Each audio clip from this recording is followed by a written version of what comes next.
90 रोज़ा तहरीक का आगाज़ हो चुका। आर्या पार करेंगे, बात फैसला साजों से होगी। फैसला साज अपने से किसी को बैठा ले तो हमें एतराज़ नहीं। बानी पीटीआई खुद और अपनी अहलिया पर जुल्म के बावजूद पाकिस्तान की खातिर मुज़ाकरात के लिए तैयार हैं। वज़ीर आला केपी अली अमीन गंडापुर ने लाहौर में न्यूज़ कॉन्फ्रेंस में कहा कि पूरे मुल्क में हर गली कूचे कस्बे और शहर से लोगों को इकट्ठा करेंगे और फिर फैसला करेंगे कि हमने मकामी सतह पर एहतजाज करना है या एक जगह जमा होना है। बानी के खिलाफ केसेस में जान नहीं, इसलिए नहीं चलाए जा रहे। चीनी की 30 करोड़ डॉलर की दरामद अवामी मफाद में नहीं, इसका फौरन जायजा लिया जाए। आम आदमी चीनी का बड़ा सारिफ नहीं बल्कि असल फ़ायदा खुराक और मशरूबात की सनत को है। साबिक वज़ीर आज़म नवाज शरीफ के साबिक प्रिंसिपल सेक्रेटरी फवाद हसन फवाद ने एक्स पर लिखा है कि पहले चीनी की बरामद की इजाज़त दी और अब सनतकारों को फ़ायदा पहुँचाने के लिए दरामद फ़ीकस चीनी का इस्तेमाल सालाना 28 किलो है। असल मसला माफिया का किरदार है। कीमती ज़र मुबादला इस पर खर्च क्यों किया जा रहा है। Asia cup hockey under 18 final, Pakistan Asian champion बनने में नाकाम। जापान की पाकिस्तान को 3-0 से शिकस्त। चीन के शहर टाओशू में हॉकी एशिया कप अंडर 18 में पाकिस्तान एशियन चैंपियन बनने में नाकाम रहा। फाइनल में जापान ने पाकिस्तान को एकतरफा मुकाबले के बाद बासानी 3-0 से शिकस्त देकर टाइटल अपने नाम कर लिया। पाकिस्तान ने सेमीफाइनल में मलेशिया को पेनल्टी शूटआउट पर शिकस्त देकर फाइनल में रसाई हासिल की थी। Pakistan under 18 team hockey cup में फाइनल से कबल तमाम मैचेस में नाकाबिल शिकस्त रही थी। जंग लड़ेंगे। केपी से वजीर आला केपी और उनकी पूरी टीम एमपीए एमएनए वो तशरीफ लाए पंजाब और लाहौर में। काश ये जो 9 हमारे बच्चे शहीद हुए हैं पंजाबी, ये पाकिस्तानी, इनके घर भी तशरीफ ले आते। इनके घर आना जरूरी था या सियासी प्रेस कॉन्फ्रेंस और जलसा करना जरूरी था।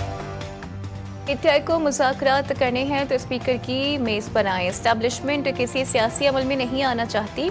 वज़ीर मुमलिकत बराए दाखिला दलाल चौधरी का पीटीआई की तहरीक पर वाज़ेह मौक़िफ़। कहा पीटीआई वाले दिन में भड़कें और शाम में पिछले दरवाज़ों से मिन्नतें करते हैं। किसी एनआरओ पर बात नहीं हो सकती। गुजारिश ये है कि जो वज़ीर आला खैबर पख्तूनख्वा हैं वो वज़ीर आला के तौर पे आएँ। उनको हम जो है मेहमान नवाजी की अखीर करेंगे, वो हम करते भी हैं। पंजाबियों का एक तुर्रा इम्तियाज़ है और ये वही अली अमीन गंडापुर है जिनके मुंह से जब निकलता है गंद निकलता है और निकलता रहा है चीफ़ मिनिस्टर मरीम नवाज़ के बारे में। चीफ़ मिनिस्टर होते हुए भी और जब वो चीफ़ मिनिस्टर नहीं थे तब तो खैर गंद का कोई आलम ही नहीं था। अली अमीन गंडापुर साहब होश में हैं। सिर्फ सियासी लोगों से बात होगी और किसी से नहीं। जल्द या देर से इनको सियासी और जमहूरी लोगों से ही बात करना होगी। बतौर वज़ीर आला आएँ, मेहमान नवाजी करेंगे, मगर क्लैशनकोफ और गन्स लेकर आएंगे तो इसकी इजाज़त नहीं मिल सकती। वज़ीर इत्तलात पंजाब ने साफ साफ बता दिया। उस्मा बुखारी ने कहा कि हम इन्हें तालीम और सेहत के शोबों में काम करना सिखाएंगे, ये भी बताएंगे गवर्नेंस क्या होती है। पंजाब आए थे तो सानह सवाद के शहोदा के घर ही चले जाते।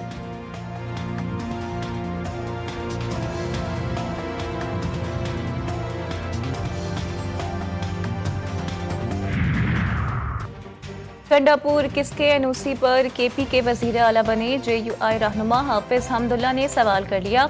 बोले दौलत और डंडे के जोर पर वज़ीर आला बनने वाले अली अमीन गंडापुर से पूछो तुम किसके इशारे पर इख्तिदार में आए। खैबर पख्तूनख्वा जल रहा है, अवाम अम को तरस रहे हैं, लाशें उठा रहे हैं और तुम लाहौर में भड़के मारकर 11 करोड़ के बिस्किट्स खा रहे हो।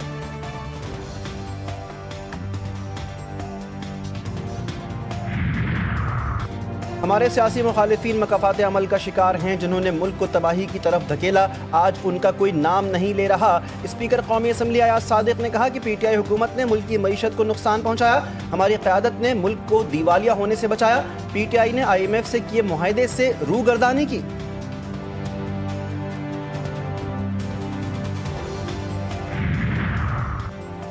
पंजाब असम्बली में पीटीआई के 26 अरकान की नाअहली का रेफरेंस। अपोजिशन और हुकूमती इत्तेहाद का मुज़ाकराती कमेटी का दूसरा सेशन। मुज़ाकराती कमेटी का इजलास शुरू। इजलास की सदारत स्पीकर पंजाब असम्बली मलिक मोहम्मद अहमद खान कर रहे हैं। हुकूमती और अपोजिशन अरकान शरीक।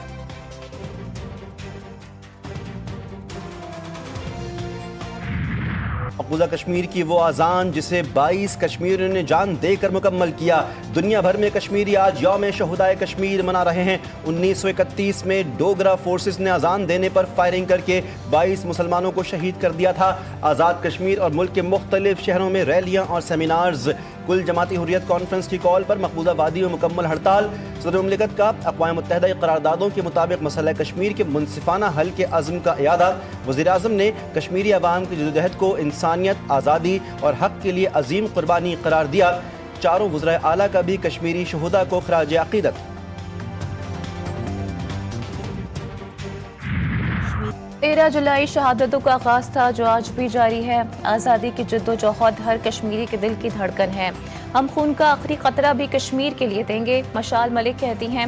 1931 سے آج تک کشمیریوں کا عزم ناقابل شکست ہے۔ ایک دن کشمیر میں آزادی کی اذان ضرور۔ اذان کے لیے جان دینے والوں نے تاریخ رقم کی۔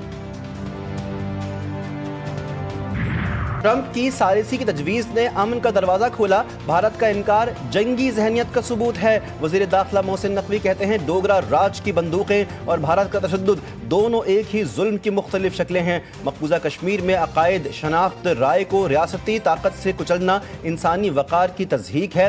مودی سرکار بھی ڈوگرا راج کی طرح کشمیریوں کے خلاف ظالمانہ اقدامات کر رہی ہے۔ بلوچستان میں خون خرابے کے پیچھے بھارت ہے۔ بھارت اپنی حرکتوں سے باز نہ آیا تو اسے مزید ہزیمت کا سامنا کرنا پڑے گا۔